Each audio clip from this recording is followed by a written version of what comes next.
Toujours sous le thème des rencontres littéraires de ce matin, une auteure de la région, on la rencontre régulièrement. Elle nous présente son nouveau roman qui a été lancé la semaine dernière. Le roman s'intitule Prophétie. Il s'agit d'Isabelle Larouche qui est avec nous. Bienvenue à l'émission. Comment ça va? Ça va très bien. Ça va très bien. Écoute, Prophétie, un beau roman qui a été lancé la semaine dernière, un lancement collectif organisé par l'Association professionnelle des écrivains de la Sagamie, dont tu fais partie. Bien sûr. Et comment ça s'est déroulé, le lancement? D'abord, c'était un lieu extraordinaire. C'était à la marina de Chicoutimi, Oui. donc le club de yacht, qu'on connaît bien. Et trois auteurs de la région qui sont, il y avait moi, mais il y avait aussi Daniel Dubé et Marjolaine Bouchard, Oui. qui sont très bien implantés là, avec leur univers différent. Alors, on a pu célébrer justement cette rentrée littéraire-là, toutes les trois. Et le lieu est extraordinaire. On a eu aussi la chance d'avoir une entrevue avec Julie Larouche pour Oui. le Téléjournal Extra. Oui. Donc, tout ça, c'est une manière de faire parler de nos romans, de les lancer en grand. Et je pense que la salle était pleine et les gens étaient au bout de nos lèvres quand on a pu parler de nos tout derniers romans. Parce que c'était trois livres complètement Oui. différents aussi. Là. Oui. Trois univers, Oui. puis trois clientèles différentes aussi, trois Différents. publics différents pour Oui. les livres, mais Oui. qui ont quand même, premièrement, ce lien-là d'auteurs de la région. Puis c'est ça, toi, tu es membre de la PES depuis combien de temps exactement? Depuis que je suis auteur. OK. Ah oui, moi, je suis très solidaire avec les associations. Je trouve que c'est important de Ouais. se rassembler pour se donner un poids, de se donner une certaine force. Et sans l'association, je n'aurais pas eu une visibilité comme ça dans ce lancement. Alors, je trouve que c'est important de se rassembler, Ouais. les auteurs. Et dans des c'est pas le seul associations. regroupement là, auquel tu fais Non, partie, non. en lien avec la littérature, puis en lien avec tous ces dossiers-là qui te Oui, touchent. oui. Ouais, c'est ça, une femme très impliquée, Oui.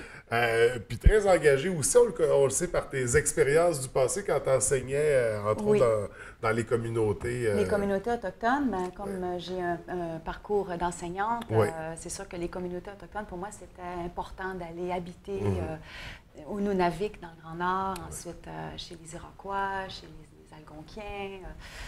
Donc, il y a toujours eu ce côté-là Oui. humain en toi Oui. qu'on retrouve dans ta littérature. Et je Oui. crois qu'avec Prophétie, là, ça se met en évidence encore plus. Ah, Cette humanité-là est sous les projecteurs. Oui, vraiment. C'est un roman d'humanité, comme tu dis très bien, mais c'est un roman aussi... D'abord, c'est un personnage, hein, la dame qu'on voit sur la page couverture, qui est une illustration magnifique de Jocelyne Bouchard, qui est une Oui. artiste peintre animalière de la région, qui habite à Montréal maintenant.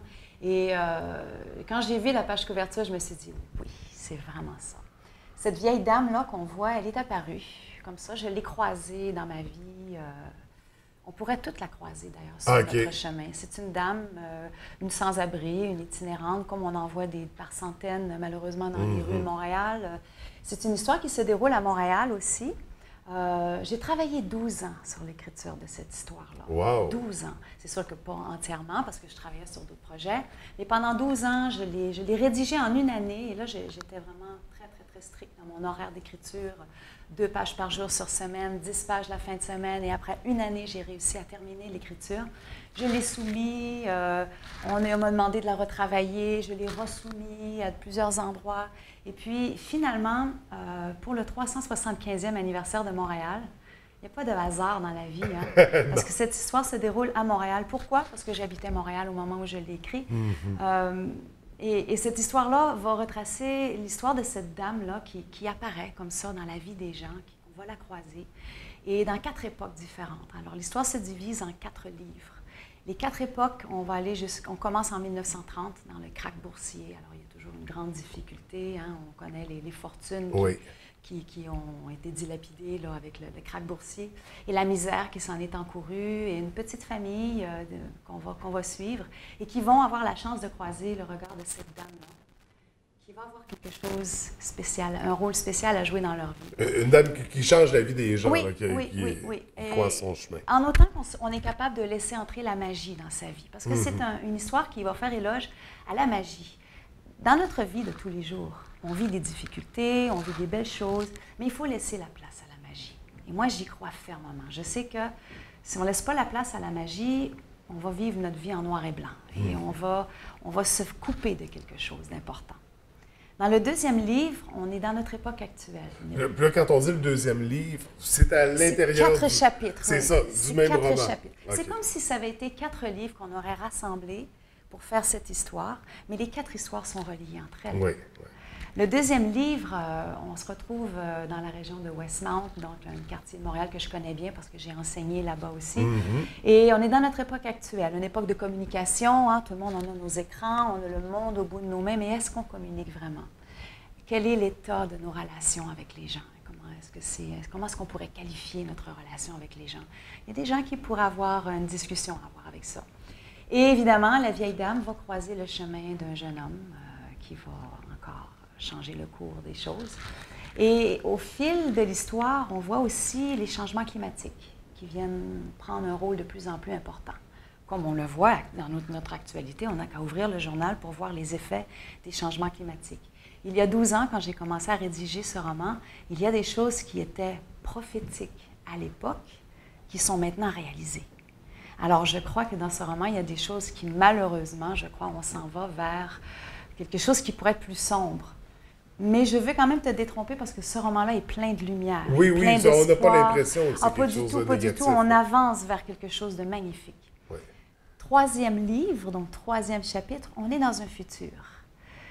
Et là, on est dans la science-fiction. Un style d'écriture que j'aime beaucoup. Moi, j'étais une fille de Star Trek. J'aime beaucoup la science-fiction. Et pourtant, je n'ai pas souvenir à avoir parlé de romans de science-fiction avec toi. Non, mais j'avais ça en dedans de moi. Mais il a fallu que je fasse énormément de recherches parce qu'il faut que ce soit plausible, hein, les événements que je vais discuter dans le troisième livre. Et des personnages qui existent aussi, que j'ai donné des petits caméos à des amis, dont un chercheur chinois que j'ai rencontré à l'Université du Québec à Chicoutimi il y a 25 ans, qui est dans le roman. Et le quatrième livre, on est dans un futur beaucoup plus lointain. OK. Là, on peut s'amuser plus dans la création de ce monde-là, de cet univers. Et c'est un peu une projection de comment j'aimerais voir. Oh! Donc, c'est ta prophétie. Peut-être, mais je ne suis pas toute seule là-dedans. Et ce qui est intéressant, c'est que tous les personnages sont reliés. Dans la vie, il y a beaucoup de hasard.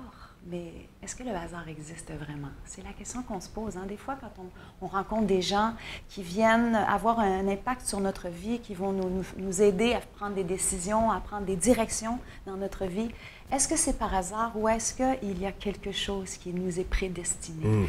Et ça devient presque prophétique quand on commence à penser qu'on fait partie d'un tout. Et que dans cette histoire-là, le monde va mal, évidemment, de mal en pis, parce qu'on voit l'environnement qui se désagrège, on voit vraiment les réchauffements climatiques et tout ce que ça va emporter. Mais on se rend compte aussi que tout le monde, toi, moi, tous les gens qui nous écoutent, on a tous un petit talent. On a tous quelque chose qui fait que, si on le prend à bon escient, on va faire une différence dans le monde. Et c'est ça que je veux éveiller avec ce roman-là. C'est que la personne qui va avoir ce livre-là entre ses mains, ça s'adresse à des lecteurs de 13 ans et plus, donc autant les adultes que les adolescents, de prendre conscience qu'on a un petit quelque chose. On est sur Terre parce qu'on fait partie d'un tout et qu'on fait partie d'une grande chaîne qui va nous amener vers quelque chose de mieux. Et chacun de nos petits talents, nos petits éléments magiques, les petites choses qu'on peut percevoir, de bien les saisir, on a tous à quelque part une clé qui va nous aider à ouvrir une petite porte, qui va nous faire entrer cette magie-là. Une petite porte à l'intérieur de nous. D'ailleurs, à ce sujet, j'ai un petit cadeau pour toi. Tu ne savais pas, hein? Non, je ne savais pas. Il va falloir que tu me tendes la main. Oui. C'est tout petit, c'est à peine plus grand qu'un cil, mais c'est finement ciselé. C'est une petite clé qui a été taillée de la main du meilleur des orfèvres. Et tu n'as peut-être pas trouvé encore la serrure, mais un jour, tu vas trouver la serrure. Et cette petite clé-là, si tu l'as encore avec toi, elle va t'ouvrir une porte. Une petite clé que je sens qui va avoir beaucoup de succès à la maison. Faut pas la perdre. Mais si tu la perds, c'est pas grave, quelqu'un d'autre va la trouver. On la perdra pas. J'ai un beau petit porte-clés parfait pour cette clé-là. Isabelle, on a plus de temps, mais tu es au Salon du Livre. Le livre Prophétie va être relancé samedi soir en même temps que d'autres livres des éditions du Phénix. On peut aller te rencontrer, très active aussi dans le Salon du Livre. On le sait, très impliqué.